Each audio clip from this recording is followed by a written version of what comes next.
আল্লাহ বান্দার দিকে তাকাইয়া যখন দেখে গুনাহ থেকে মুক্ত, আল্লাহর জিকিরে তার জিব্বা ভিজা, আল্লাহর মহব্বত তার কলিজার মধ্যে, সুন্নাত মোতাবেক তার জীবন, আল্লাহ তখন বলে না 70 না 700 লেখো, 700, 7,000 লেখো, 70,000 লেখো, 7 লক্ষ লেখো, 70 লক্ষ লেখো, 7 কোটি লেখো, 70 কোটি লেখো, 70,000 কোটি লেখো। এক সেজদায়, এক সেজদা, একবার সুবহানাল্লাহ বললে আল্লাহ বলে লেখো 70,000 কোটি সুবহানাল্লাহ লেখো।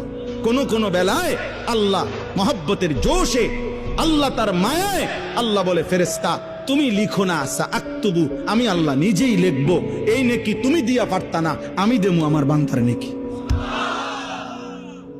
বলেন বাপ, বলেন। আহাজ মুসলমানের সন্তান, যদি তোমরা বুঝতা যে তোমাদের মালিক তোমাদের প্রতি কি পরিমাণ খেয়াল করেছে।